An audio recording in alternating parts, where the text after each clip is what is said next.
Hi, everybody. Good evening. Welcome to Evoke Therapy Program's broadcast. I'm Dr. Brad Reedy.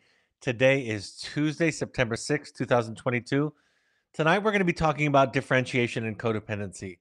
Part of this comes out of the recent sabbatical that I had and some of the readings that I did. And I wanted to revisit this idea that that the first ingredient in intimacy and connection with anybody, with any relationship, is a self. And so, the more self you have, the more clear you are about who you are, the more you're capable of connecting with others. As I've been announcing lately, before I get into the content, I want to just remind you of our new offering. We have a brand new offering, never before offered at Evoke, where I'm going to be hosting an all-day parent workshop, interactive, small group. We will limit the size of the participants. So this is a time not just to listen to me lecture, but actually to participate in a dialogue with me through a virtual conference. We'll also have exercises. We'll have lectures. It goes from, like it says here, it goes from on November 4th from 9:30 a.m. to 4:30 p.m. Mountain Time, and we'll take an hour for lunch. It's called Conscious Parenting. So if you want to participate in something that's accessible and something that follows the Evoke model, I'd invite you to check that out. Contact intensives at evoketherapy.com for more information. The first thing that we have to talk about when we talk about connection and intimacy is boundaries. It's an irony, right? The minute that you start to talk about what it means to be connected to somebody, you have to start, like I said, with that first ingredient. There have been times when listeners and viewers of my work have accused me of overemphasizing individuation and differentiation. And I thought about that, reflected upon that, um, put it in my mind and rolled around with it for a little while to try to figure out if that's something that I'm doing. But every time I think about what it means to be connected to somebody, what it really means to hold space for somebody and to share with somebody my own authentic truth, I go back to this idea about individuation. And so our primary task in life, and I'll talk about that throughout the broadcast this evening, is to become most of who we are. Some of you might be following and know that I had the privilege of interviewing Dr. Gabor Mate yesterday, and I'll be releasing that podcast later on this week, talking about his new book, The Myth of Normal. And that was something we talked about at length, about this idea that if we become who we are, we then become capable of connecting to another person, because there's no real connection if you're not, if you're your false self, if you're not your authentic or your real self. From James Hollis's book, Finding Meaning in the Second Half of Life, he writes, "To become a person does not necessarily mean to be well adjusted, well adapted, approved by others. It means to become who you are. We are meant to become more eccentric, more peculiar, more odd. We are not meant to just fit in. We are here to be different. We are here to be the individual. This is your primary task in life. And it's not a coincidence that the time of life that many people have adolescents that are struggling for individuation, for identity, that parents are also going through that middle passage of figuring themselves out. In fact, I would argue at the outset of tonight's broadcast that I believe that your child's struggle to find out who they are, to figure out how to live this life with who they are, is an invitation for you to find out who you are. An invitation for the parent to discover their authentic self and make themselves available to connection for the child. So again, that's where we start. The truth about intimate relationships, Dr. Hollis also says in one of his other books, the truth about intimate relationships is that they can never be any better than the relationship we have with ourselves. I've talked about this a lot lately. I did a broadcast last week on the various intensive programs we have, finding you for individuals, finding connection for couples, and finding families for families. And I ask our admissions folks, our clinical people, when they're talking to people that are inquiring about these various programs, to consider strongly participation in a finding you before they do finding connection and finding families. Because if you don't, if one doesn't have that foundation, any connection, any house, if you will, built upon that lack of a foundation will crumble. It is inevitable. If there's an absence of personal work, it is inevitable that folks will show up to therapy with their family, with their children, with their spouse, It's inevitable they'll show up with an intention, unconscious or not, that the solution to the issue is in some large part a change in the other person. I can have intimacy if my partner will talk to me more or my partner will listen to me more. Although I will tell you, it's usually the person pulling the partner into therapy is the one who's asking for more engagement, asking for more vulnerable communication. With the child, similarly, I will find peace. We will find um, belonging, connection if my child can get it together. But all the mystics, all the wise people that I know that have walked on earth have been aware that you start off with yourself. You start off with who you are. And if you don't, you become very unclear about who everybody else is.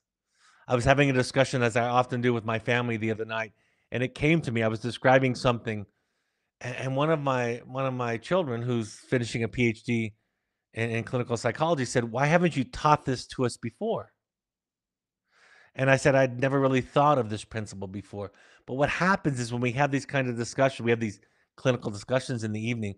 What happens when we have these kinds of discussions is you ask about a topic or an issue or an idea, and we kind of go and explore together. And the lantern, for me, that lights that room that we enter into, that lantern that lights it up, the lantern that lights the world, is the lantern of self-awareness, of self-knowledge. I was thinking about it. I was doing in-service this morning with our field guides and our therapists, and I was thinking about that old Buddhist story about the monk who sits before a large crowd of monks staring at a flower and gets has a big smile on his face and notices one of the monks in the audience also filled with that pure joy and light that comes from the awareness that within that flower is the entire universe. And I won't get into the philosophy of that Buddhist idea, but I'll borrow from it to suggest that it's inside of here, inside of us, the awareness and the exploration of ourselves, that we become aware of everybody else. I was thinking about this today in preparation, and I want to say it as clearly as I can. Anything that I teach you about on these broadcasts, anything that I've written in my books or that I share on social media, that you would consider as valuable information for your own journey, comes from my own personal work. Yes, I can quote some of the books that I read, some of the professors and teachers that I've had, absolutely. But really, the connection that I have to the work comes from my own work, my own self-knowledge. 23 years in psychotherapy with my current therapist, and somewhere around 30 years combined with all the therapists that I've had in my life. That's the classroom. And the more you know yourself, the more clear your relationships become, the more you have self-compassion, which is a key. Self-compassion is the key to self-awareness. The more compassion and patience you have with everybody else around you, the more boundaries you're able to set because you forgive yourself for coming up short. One can only be available to intimacy, to connection, to the extent that they've overcome the discomfort of being alone.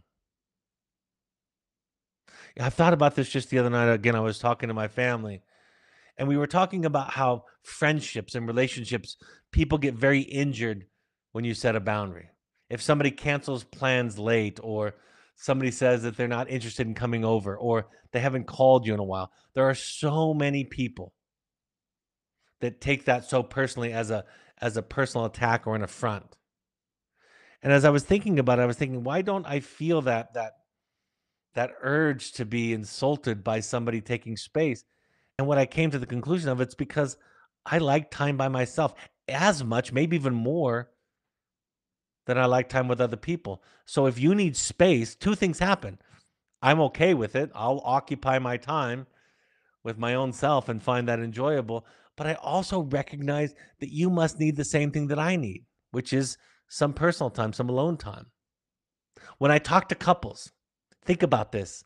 If coupleship is one of the things that you come to these broadcasts for or have questions about or sometimes struggle with, when I talk to couples and they say that divorce is not an option, we're not going to get divorced, I say to them, theoretically, in at least a mind experiment, a thought experiment kind of way, divorce has to be an option. It has to be a possibility. Because if divorce is not an option, then you're not choosing to stay together. You're really not choosing to stay together. You're not really in love because if it's not an option, you're being forced. And if divorce or separation is not an option, one or both of the parties are absolutely subject to all kinds of abuse. So this idea of having a relationship with yourself, knowing yourself, if you were to go back to your inner child, if you were to time travel and visit your younger self at 14, at 10, at 8, at 5, at 3, what would you say to them? How would you talk to them? How would you feel about them? And that, again, that thought experiment, that practice at times of talking to an empty chair, participating in a therapeutic psychodrama where you're talking to somebody who's sitting in for your 8-year-old self, that will give you a glimpse into how you feel about yourself. That will also give you a glimpse into how you feel about all the other children in the world, which means all the other people in the world. So it starts with a relationship with yourself. It actually starts with the relationship that your caregivers have with you, and that then becomes the pattern of the relationship that you have with yourself. As I said in the journey of the heroic parent, I hear a lot of people talk about and suggest that how we talk to our children becomes their inner voice. And I don't think that goes far enough. I fundamentally believe that how we feel and think about our children becomes their inner voice. And I think when we think about it in terms of what we say, that's going to become their inner voice. I think we've diluted, we become delusional. We've imagined to ourselves that we can fool our children and hide from them our feelings. And the fact of the matter is that we can't. So it starts with the relationship that our caregivers and the authority figures in our young life have with us. And then we internalize those feelings as if they are truth about us. And then we go out in the world with that implicit belief about ourselves. That is why it is absolutely fundamentally critical for parents to own their anxiety, the anxiety they have about their children and their life and how they're going to turn out, to not place it on the child, hand it over to the child by talking about it and acting it out on the child. Take that anxiety and go to a therapist, go to a support group, take care of it there. Because the child interprets anxiety from parents as something is wrong with me. If I am causing the person who loves me the most, again, all of this is unconscious until it's not. But if the person who loves me the most, the people who love and care for me the most, that the big people, as Dr. Hollis likes to say, around me, if the big people who care about me are worried about me, something must be wrong with me. And if I graduate from childhood, so to speak, with that belief, I'm going to spend my time in relationships going forward in my life, in my 20s, my 30s, my 40s, my 50s, until I die. Unless I work on it, I'm going to spend time trying to prove to myself and to the world that I'm worth love, worth loving, worth caring about, worth something. If somehow I graduate from childhood with a sense that I'm okay, I can take all of that energy that I would otherwise spend trying to prove to the world that I'm lovable and I have something of value to that add to the world. I can take all of that energy and I can spend it on giving my gifts to the world. So the relationship that we have with ourselves becomes the pattern for the entire universe.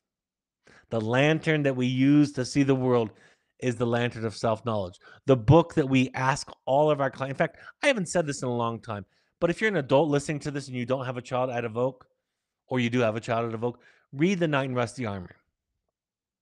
And if you're up for it, read the sequel written by Jamie Gill, J.D. Gill, called The Letters of Juliet to the Knight in Rusty Armor. I'm going to quote from them later tonight. And in that story, the knight going through his journey, his quest for self-knowledge, he goes first to the castle of silence. And in the castle, it's only when he starts to hear his own voice.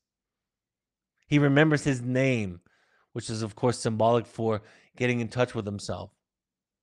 that the rooms that he's in start to light up and that he can see his way through it. So the map, the map for understanding your children, their struggles, is inside of you. And the more clear you become about the landscape that is your internal world, and this takes time, a long time. Being on the journey will give you hope, but be patient on that journey because it takes years and years and years to have some sense of who you are. That becomes the template. That becomes the lens through which you look at everybody else, the entire world. I love this quote as we talk tonight about the difference between differentiation or individuation. Those I'm going to use those interchangeably. Individuation is actually what I'm talking about right now. Differentiation is the balance between individuation and connection. So with differentiation, I love this quote by a woman by the name of Amber Deslin. I don't know who she is. I found it on social media, but it really hit me right in the heart. She said, secure attachment, think of differentiation, is the delicate tangle of feeling safe, interconnected, independent, and free. I can't imagine a more poetic way to describe differentiation than what Amber is saying about secure attachment. And right now I'm using those simultaneously. I'm using those synonymously. Differentiation is the delicate tangle of feeling safe, interconnected, independent, and free. It's so nuanced and hard to describe that probably the best way to describe it is through poetic language like this. So much of what people ask me over and over again about principles like codependency and individuation and differentiation and intimacy are hard to describe because they're organic. They live in our body. They're beyond rational description. They're best explained through stories and metaphor, maybe even music, poetry, and art, or myth, as I really like to, as I'm really drawn to. In the middle passage, Dr. Hollis says the paradox of individuation is that we best serve intimate relationship by becoming sufficiently developed in ourselves that we do not need to feed off others. And then my wife said this related to that quote. She said, for deeper connections, we don't constantly come to our relationships hungry. We come with full bellies, take responsibility for our own happiness, and learn to find multiple sources of support. When we do these things, we are more capable of love and we're able to attend the needs of others rather than constantly asking the other to take care of us. So, mom, dad, again, the work is to take care of yourself. Of course, you love your children. I love my 4 children as much as I am capable of loving a person. And when they hurt, I hurt. And when they're in danger, it worries me. Those are facts and the nature of having somebody that you care about. Having said that, and our children who struggle with mental health and addiction issues give us really legitimate reasons to be concerned. That is all clear and true. However, if our parenting technique is to constantly tell them about our fear, about our anxiety, about our worry, about our disappointment, even about our feeling proud or impressed by them, which is really just the other side of the same coin. Because if you can be proud and impressed by your child, you can also be disappointed. And so, again, they're carrying the weight of what you think on their shoulders. Individuation, this transformation into becoming who we are, means that we have to let go of what other people think about us and how they feel about us. One of the reasons why I like to spend time alone is because when I'm alone, I can get free and clear of other people's expectations, disappointments, anger, and frustration. So we do this. Sorry, my watch just talked to me. We do this work for ourselves. But what comes along with the work is we're so much more capable of parenting and of being in an intimate adult relationship with our partners. We have to take that energy and go out and take care of it ourselves so that we can show up to the people that we care about. It's interesting. I haven't told this story in a long time. Sometimes I interview people on the podcast. You'll notice, of course, other professionals, Evoke personnel for sure. And some time ago, I was talking to a professional, and I respected some of the things that she writes on social media, and so I invited her to be on the podcast. And I found out throughout the course of my interview that she wasn't doing therapy anymore; that she was just teaching full time and writing. And I asked her, like I do every guest at the end of the podcast, about her relationship with self care. And when I ask the question, I'll often frame it or end the question with something like this, where I say, how do you take care of yourself so that you can be there for the people that you love and that you serve? And there was a pause, and she responded. She said, I don't really take on the pain of other folks, of other people. And I was confused by the response, because I don't know how to be in relationship with other people without to have empathy for other people, care for other people, without at times without feeling the weight of their pain, their sadness, their grief. I can feel it in my body. Sitting with them, it becomes heavy to carry. But she said, I don't carry other people's pain anymore. And then it struck me. She's not a therapist anymore. She's a teacher. And when you're a teacher and you're talking at people, you don't have to carry their pain. But if you're a listener, a parent or a partner, which requires significant amount of listening, inevitably it's going to be heavy to carry people's pain, sadness, grief, struggle, to hold it with them, to sit in silence and tolerate the empathic misery. Again, by Dr. Hollis, he says, living together on a daily basis, this is in reference to marriage. He said, living together on a daily basis remorselessly wears away the projections. One is left with the otherness of the other, who will not and cannot meet the largeness of the projections. So people will conclude at midlife that, quote, you are not the person I married, unquote. Actually, he says, they never were. They were always somebody else, a stranger we barely knew then and know only a little bit better now. I know these are bold statements, and if you're new to this work, it's going to sound foreign. It takes a while to start to hear it. I cannot tell you the number of times that folks have said to me, clients have said to me, listeners of the podcast, readers of the book have said to me, it took me some months, 6 months, to understand what you were saying. I couldn't hear this stuff. A couple of folks recently handed out my books to influencers, to people who have large audiences, in the hope that they would be interested in, and share the work that I'm doing with others. I appreciate that. And I haven't received any phone calls, any emails from those folks. And part of what I'm guessing at, either I've written a poor book, I've written a not a very good book, not a very compelling book, or they can't see it quite yet. Especially the audacity to be you. I'm trying to remind you. This is something that authors in this work will say. I'm not the first one to say it, but it's true for me. I'm not trying to teach you about all of this stuff that I'm teaching you about even tonight, because I think you don't know it. I'm trying to talk about it with you to remind you of what you've forgotten, what you lost, what you gave up in your life in order to fit in and to be deemed acceptable.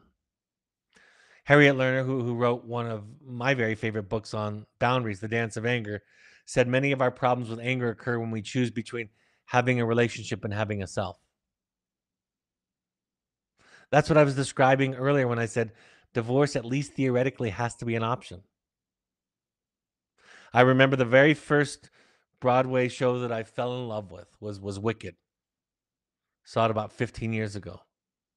And there's a line at the end of the first act in the song Defying Gravity, where she talks about this idea that Harriet Lerner, Dr. Lerner, is talking about here. And she says, if I have to agree with you, if I have to give up who I am, my authenticity, my integrity, this is not the line.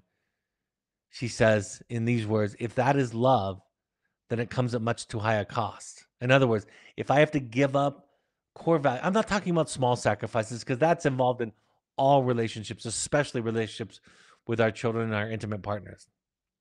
Compromise is a part of all of those relationships.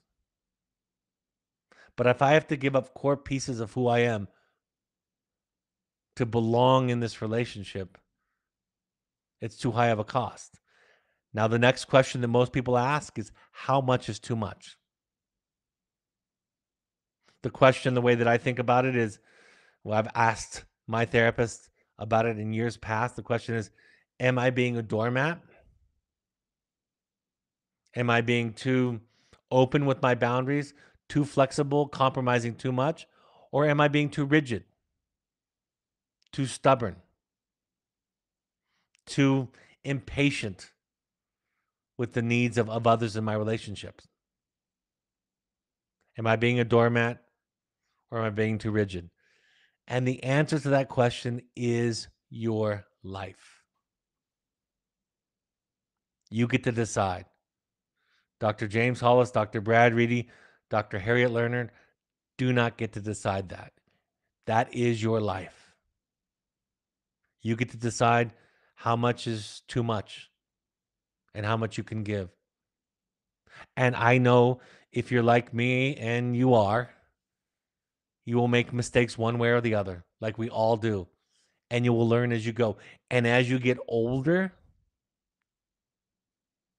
if you go through this transformation, which Dr. Jung calls the second half of life, if you enter into the second half of life, you will get clearer and clearer about who you are and who you're not. You'll get pickier about who you spend your time with.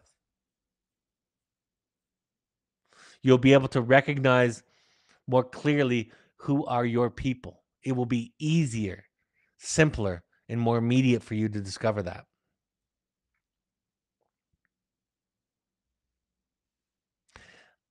I'm going to take you through something now that I think is fascinating, kind of builds on itself. This is one of the things that I share that it's helped visually. The visuals that I'm going to be using over the next several slides are in the Audacity to Be You. If you are a listener and you are ever interested in these slides, you can also go to our YouTube page, Evoke Therapy Program's YouTube page, and you can see the slides there. So there are two theoreticians that were part of the handful of folks who started the idea of family therapy, family systems theory, treating people in the same family at the same time. One of them was Salvador Mnuchin and one of them was Murray Bowen. Salvador Mnuchin worked at the Child Guidance Clinic in Philadelphia in the early 1970s. And he focused on boundaries, on how clear boundaries were. And he said at one end of the spectrum are rigid boundaries, right? Nothing gets in, no sharing, no vulnerability. On the other end of it, their boundaries are too diffuse. Everything gets in, everything is shared. And somewhere in the middle is something he called clear boundaries. He said at the rigid end, people have a style that tends to be that we refer to as being cut off. Think of avoidant attachment. People that flee at the least inconvenience or the first sign of rejection, cut off. On the other side of it, he described it as people having a style of enmeshment or being enmeshed. I love the story, although it's not the greatest film ever. Richard Gere and Julia Roberts in the Runaway Bride, where Richard Gere goes to study this woman who keeps leaving men at the altar. In the course of his investigation, of course, he stumbles upon this factoid that in each relationship, Julia Roberts, who plays this runaway bride, likes a different style of eggs. Poached eggs with this one, scrambled eggs, omelets, and so forth, all the way around. And this becomes symbolic of how easily she gives herself up. I'm going to ruin the movie for you. It's 20 years old, so if you haven't seen it now, not my fault. But at the very end, when, of course, the reporter Richard Gere falls in love with Julia Roberts and she falls in love with him and they start to have a relationship. He lays out all the kinds of eggs that he can imagine and prepare for her. And he says to her, in essence, tell me which one you like. That's what enmeshment, diffuse boundaries look like. What you feel is what I feel. If you're upset, I react to it. It can be a very angry and fearful reaction, or it can be a very dependent reaction. So rigid boundaries on one side, diffuse on the other side, cut off on one side, enmeshment on the other side. In the middle is clear and healthy. Then Murray Bowen comes along about the same time, actually. This wasn't like one built upon the other. They were developing these models separately, I believe. Dr. Murray Bowen, who was in Washington, D.C. at the time. In fact, he was a medical doctor, I believe, and he was training psychiatric students in psychiatry. He never met with, he's considered one of the founders of family therapy, and this is an important, I think, thing to note. He never met with two people at the same time, but he conceptualized people in the context of a system. And he said, he framed it this way. On one side of the continuum, and he posited it using a number scale, starting with 0. On 0, there is no differentiation, no separate self.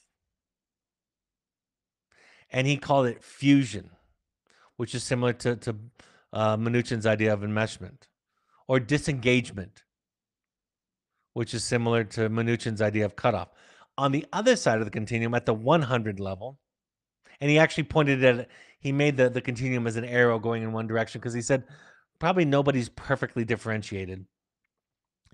He said on the other side of the continuum, from the fusion and the disengagement part, is healthy differentiation, intimacy, a balance of self and connection to the other.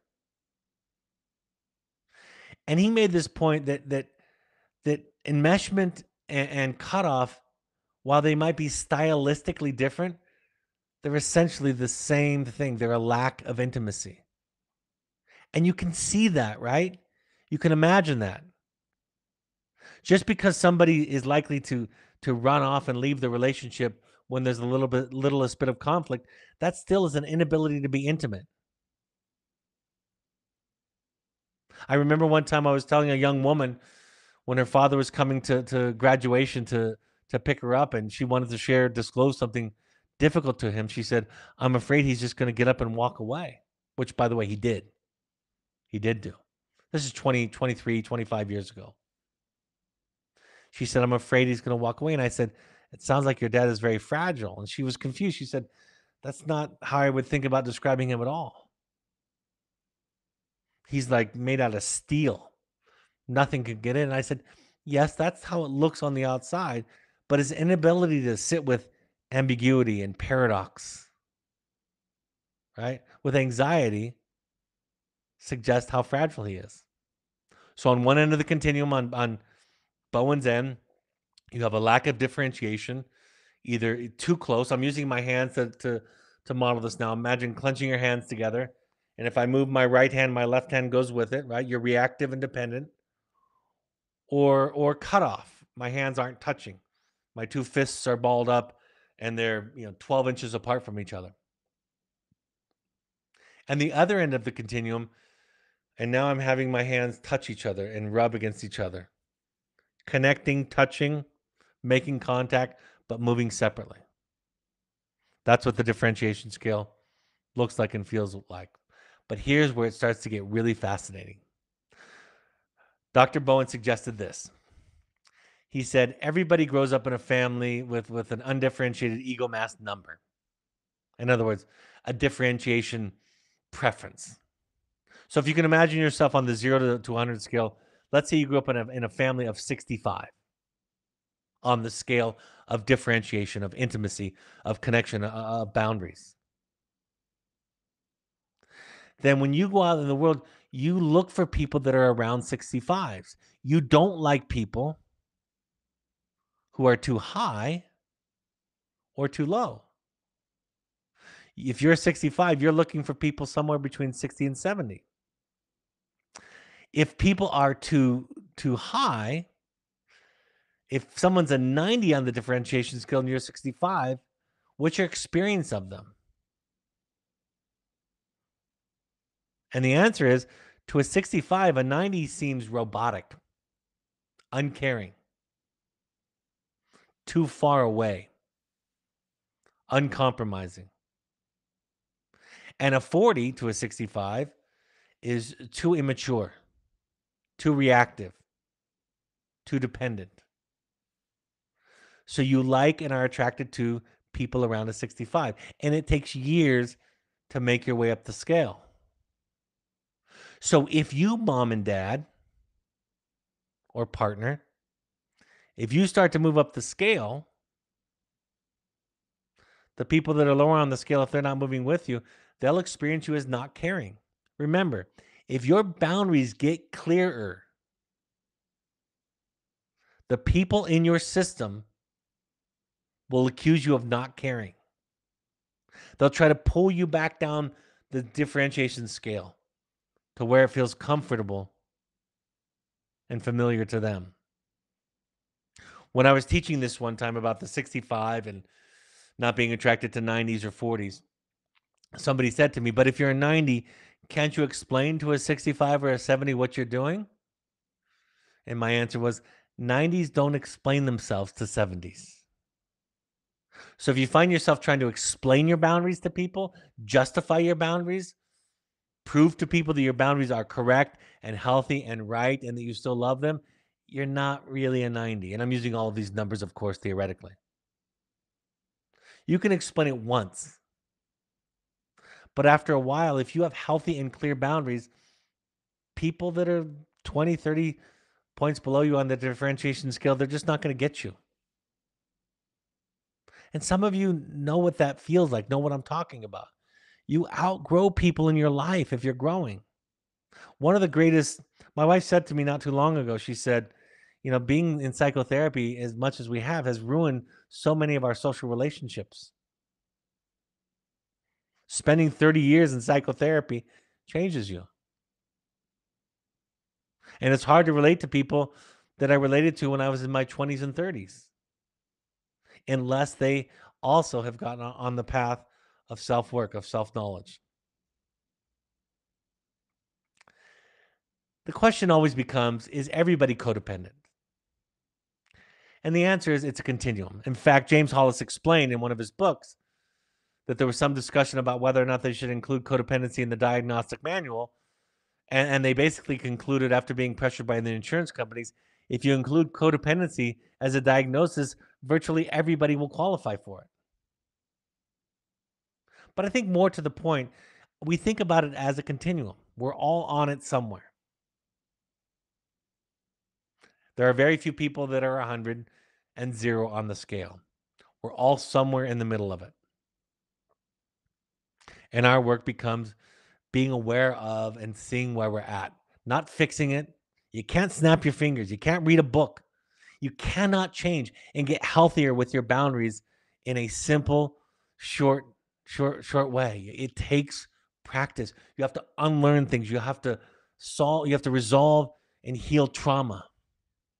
You have to challenge old ideas and beliefs. You have to radically face fears. You have to confront shame and guilt. You have to do away with unconscious obligations. You have to learn to not care what other people think about you, at the same time retaining compassion and empathy for others. Right? That paradox is profound. And this is true about your children in treatment, your children who struggle, or your children who aren't in treatment who struggle. The fact of the matter is, to grow up, we all have to, in large part, become uninterested in what other people think about us, while if at the same time maintaining compassion and connection to people and empathy and warmth. And so your children's job is in part to learn to not care what you think about them. As they say in Al-Anon, what others think about me is none of my business.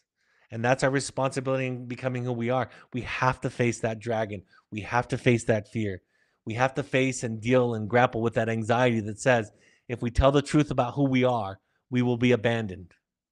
Because we have learned that message, all of us, to a large part growing up. I love what my daughter Emma says about codependency. She said codependency is the illusion that you're taking care of others when you're really taking care of yourself. You think in your codependency that you're taking care of other people, that you're attending to their needs, when really you're just dealing with your own anxiety and angst about being forgotten, lost, and abandoned. Like I said, as promised in the book, The Letters of Juliet to the Knight in Rusty Armor, as Juliet is on her journey and coming to her awakening, her awareness, she says to her guide, "It was so hard for me, dear knight." She's writing a letter back to her husband, the knight. She said, "It was so hard for me, dear knight, to admit that I had brought others what I wanted, not what they wanted, and I called this caring or nurturing before."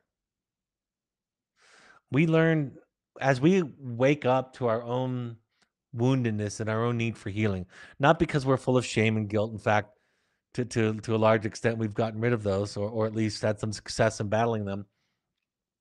As we wake up to our own humanity, we will have the same realization too. If you don't have this realization, there's more work to do. That I too have brought others what I wanted it and called it nurturing or caring before. That comes from that old model of everybody is one, everybody is united, everybody knows one thing, and nobody knows anything else. And the audacity to be you. This next section comes from the audacity to be you, where I'm quoting a podcast, and I've listed it here. It's Invisibilia. It's on the NPR network, and the name of the podcast is Invisibilia. The date for this particular episode is July 1st, 2016, and the title of the episode is The Problem with the Solution. And I won't go into it at length, but I highly recommend this podcast to everybody within the sound of my voice. They relate stories and phrases from parents, and they watch their brain and how it lights up using functional MRI science. And they find that there are three types of communication from parents who cause the child's brain to experience a sense of threat, fight or flight. The parts of the brain that are associated with fight or flight are especially activated. One is angry communication. That makes sense. If somebody's angry with you, everybody can imagine that could be a threatening feeling. The second thing is critical communication. Of course, again, everybody can imagine that somebody being critical with you will light up the fight or flight part of your brain. But the third thing is counterintuitive. They call it over-connected or over-involved language. And a specific quote that they use in this research from one mother to a child is this quote. It says, "It breaks my heart to see him suffering. I'd do anything if it would help. There's nothing I wouldn't do for that boy." And I wrote, this kind of comment, or even just that yearning, oozes out of a person and works to trigger relapse in the person they're thinking about, which is odd and noteworthy because that kind of response sounds so supportive compared to hostility and criticism. The individual is feeling too cosseted, too stifled, too consumed. There's no independence. Just in clinical meeting this morning, we were talking about, somebody said, when a child is being in our program defiant for no reason, I interrupted and said, there's always a reason for defiance. Even if at its basis, the defiance is, I'm not you, mom and dad. The principal task in childhood, specifically adolescence, is the development of independence. If that does not occur, the child's very life is threatened because they can't survive. So independence or identity is the task in adolescence. And so if a child experiences too much smothering, even if it's communicating with dripping, loving language like the what I've quoted here, the child will rebel. They will cut off their nose to spite their face. They will throw the baby out with the bathwater. They will become rebellious to simply demonstrate their own sovereignty of self. I went on to write, it's common to conflate love. This is one of the biggest euphemisms I hear in my work and the self-help work. It's common to conflate love or loving too much with anxious attachment. right? This lack of differentiation, this fusion. Loving too much is a euphemism for the unhealed attachment wound and its expression in an anxious parent. The problem is not in loving too much, but rather not enough self. So as we go back to over and over again and again, the work is do your work. You want to help your child, you want to contribute to their mental health, do your work. Heal your wounds. The research is absolutely rock solid on that fact. Walk into an Al Anon meeting, a Codependence Anonymous meeting, groups that have been established by individuals who are suffering because of the love and the relationship that they have with another person who's self-sabotaging due to mental health and addiction issues. Walk into those groups and you'll begin to hear all the messages I'm talking about tonight. Professionals in mental health and addiction talk about healthy detachment in contrast to codependency. But they're really talking about healthy attachment or proper attachment. Healthy attachment, to have a healthy and secure attachment, is to have an appropriate amount of detachment. That's what I've been talking about all broadcast tonight. That delicate balance of feeling safe, interconnected, free, all at the same time. Healthy attachment in clinical terms is synonymous with pop psychology's concept of healthy detachment. They are the same thing. Thus, the proper amount of letting go is present in healthy attachment and healthy relationships with our partners. And furthermore, recovery from codependency, from this fusion, this dependence, this reactivity. Recovery from codependency doesn't cure anybody else's addiction. This is also a myth or a falsehood that, if not explicitly, is implicitly taught in psychotherapy and self-help psychology. Recovery, healing from codependency doesn't fix anybody else. Professionals would be wise to avoid teaching or implying that recovering from codependency will resolve anybody else's problems. In fact, the idea that my change will directly cause your change is the codependency itself. You see that? There's a lack of separation, of recognition of other and otherness. Yes, I can contribute. I can have some impact. There are ripple effects. But we have to remember that recovering from codependency won't resolve anybody else's problems. That is the primary problem with the codependent person's thinking. And so it's terrifying. You're all coming here. Well, not all of you. Many of you come here because you have a child at Evoke, or because you come here because this is a podcast or a broadcast that works on there where I talk about parenting a lot.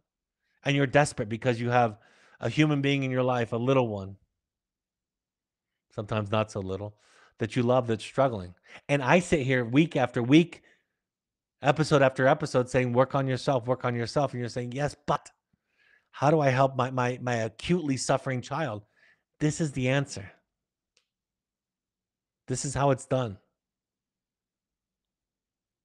And anyone who's done a significant amount of their own work, either in recovery from codependency, like the Al-Anon groups, the Codependence Anonymous groups, the 12 script groups, or the psychotherapy groups, everybody who's done the works, they know all of this.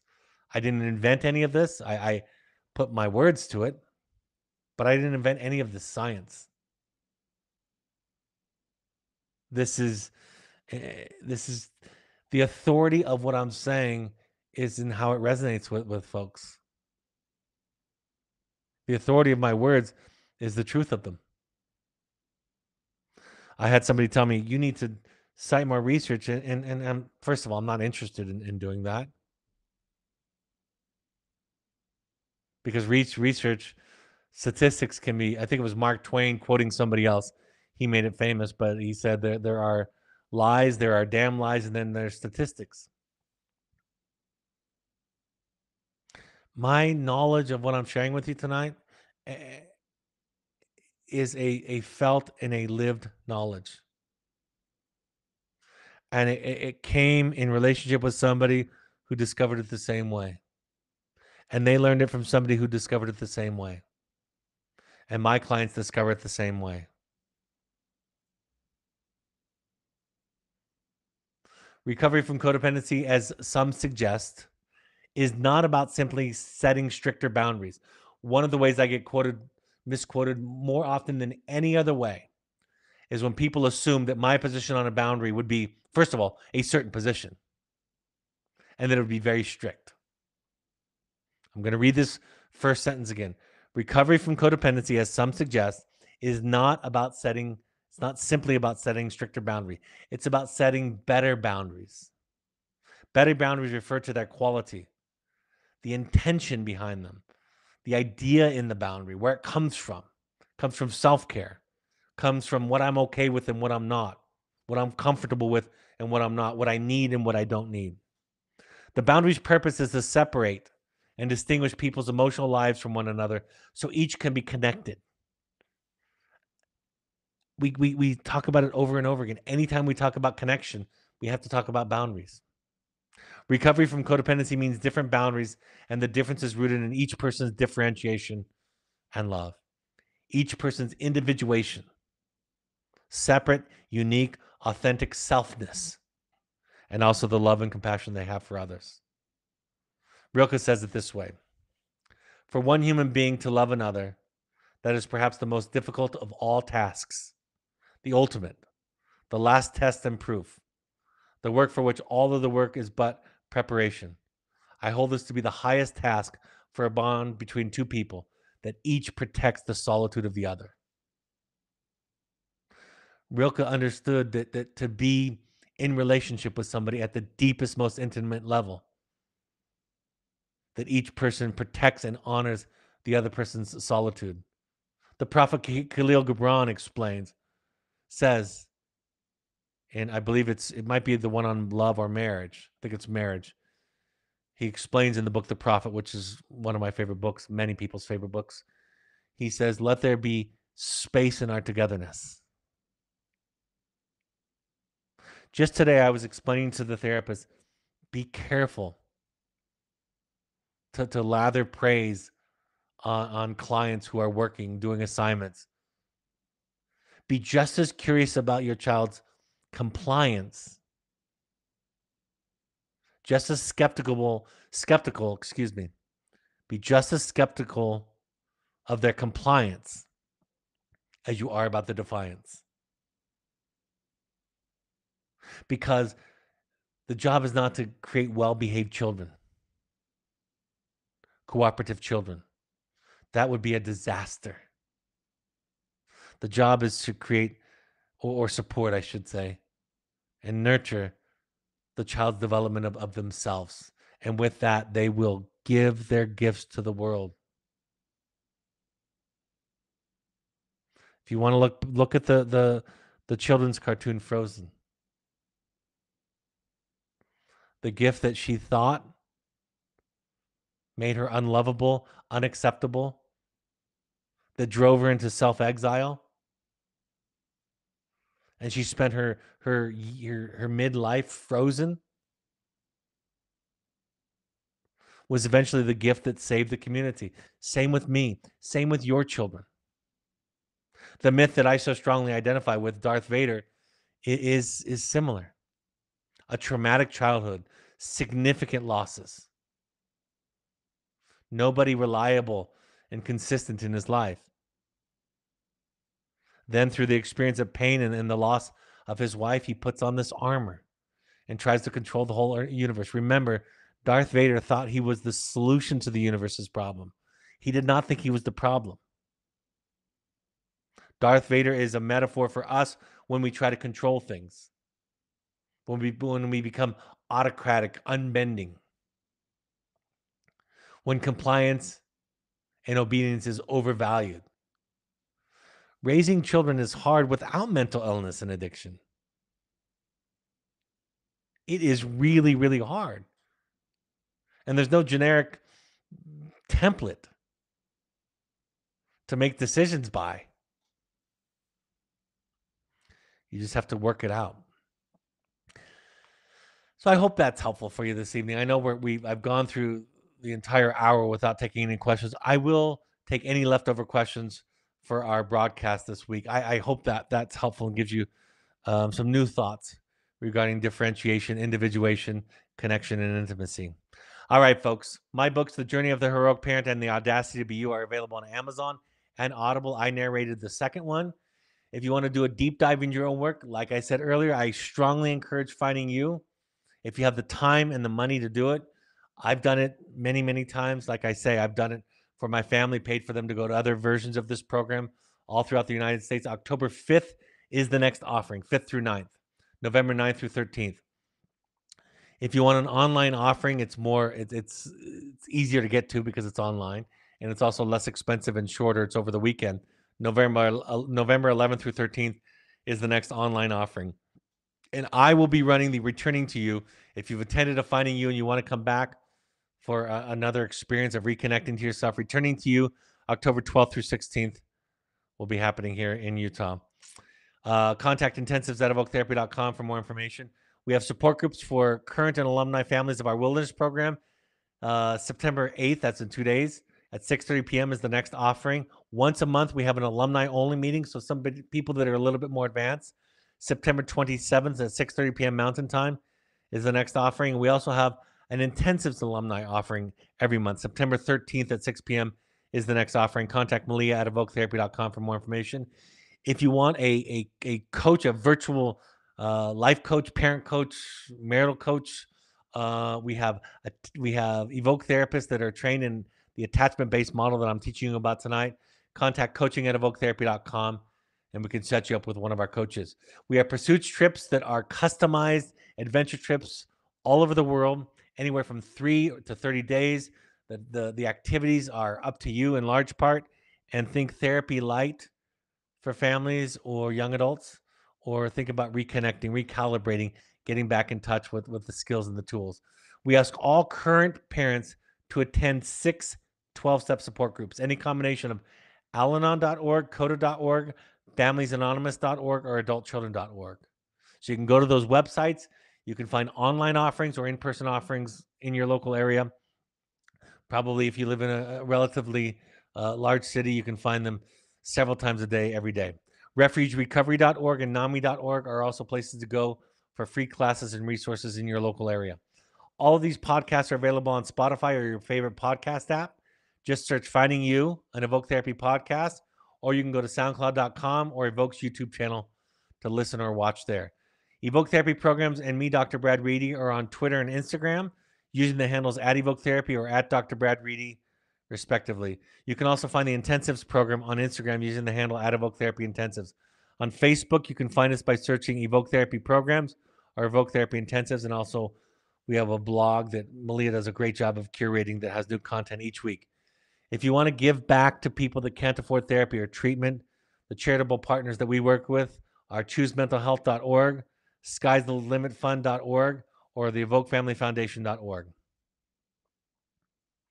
My next broadcast will be this Thursday, September 8th at 6:30 p.m.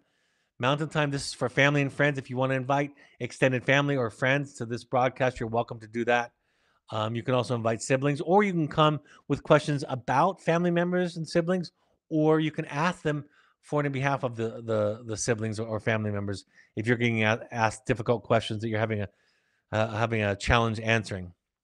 All right, folks, thank you for joining me this evening. I hope this is a helpful point of contact for and on behalf of the people that you love and that love you. Thank you for showing up and being willing to do your work. Have a great evening, and I'll talk to you Thursday at 6:30 p.m. Bye-bye.